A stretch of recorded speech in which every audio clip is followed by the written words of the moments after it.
Lanjutan cerita pintu-pintu surga. Assalamualaikum warahmatullahi wabarakatuh. Sebelum saya minta maaf bila akhir-akhir ini tidak konsisten dalam interaksi, pertama-tama dan yang lebih utama kita panjatkan puja-puji dan syukur kita kehadirat Allah Subhanahu wa Ta'ala. Sholawat dan salam semoga tetap tercurah kepada junjungan kita Habibana wa Nabiana Kanjeng Nabi Muhammad Sallallahu Alaihi Wasallam. Lanjut ke cerita. Maka saya tanyakan kepada malaikat Jibril, dari manakah datangnya sungai-sungai ini dan kemana mengalirnya? Maka malaikat Jibril menjawab, sungai itu mengalir ke Telaga Kautsar dan aku tidak tahu dari mana asalnya. Maka tanyakanlah kepada Allah agar dia memberitahu dan menunjukkan kepadamu. Maka berdoa Allah Nabi Muhammad Sallallahu Alaihi Wasallam kepada Allah Subhanahu wa Ta'ala. Kemudian datanglah seorang malaikat pada beliau dan memberi salam. Seraya berkata, wahai Muhammad, pejamkanlah kedua matamu.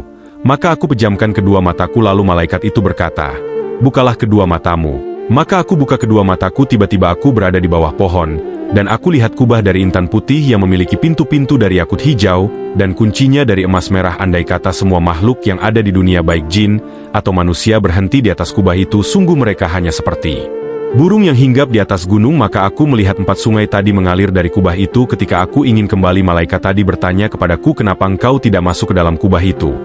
Aku menjawab, bagaimana aku bisa memasukinya sedang pintunya tertutup? Dia berkata, bukalah dia.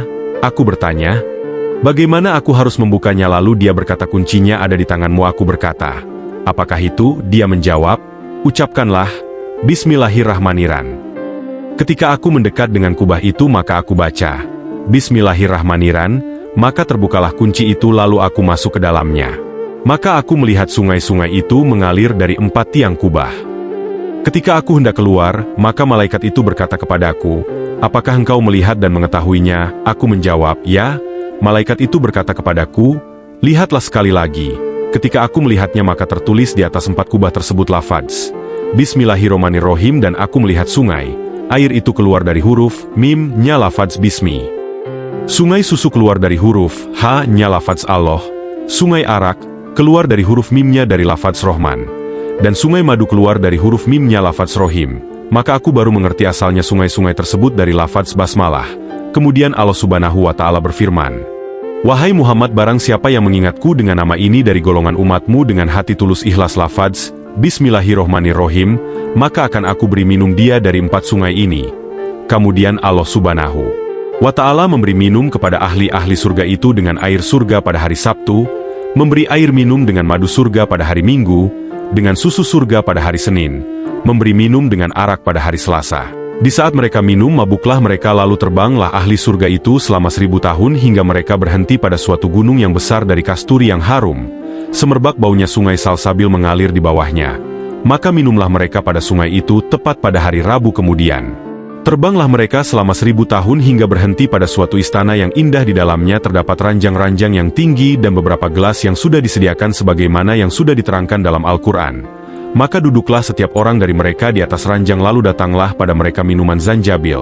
Kemudian mereka meminumnya tepat pada hari Kamis. Kemudian mereka dihujani oleh awan yang putih selama 1000 tahun, sehingga mereka sampai ke tempat duduknya orang yang benar. Pada waktu itu tepat pada hari Jumat mereka duduk di atas hidangan yang kekal abadi, dan turunlah pada mereka arak yang telah dilak dengan minyak kasturi. Kemudian mereka membuka lak tersebut dan mereka meminumnya. Nabi Muhammad Sallallahu Alaihi Wasallam bersabda, mereka itulah orang-orang yang melakukan kebaikan dan menjauhi perbuatan yang durhaka. Sekian akhir cerita ini, dan nantikan di cerita berikutnya yang akan saya beri judul Mensifati Pohon Surga. Mata yang melihat, telinga yang mendengar, hati yang meresapi, semoga menjadi saksi kebaikan sahabat semua nanti di hadapan Allah Subhanahu wa Ta'ala. Amin, ya Rabbal Alamin. Akhiru kalam, Assalamualaikum warahmatullahi wabarakatuh.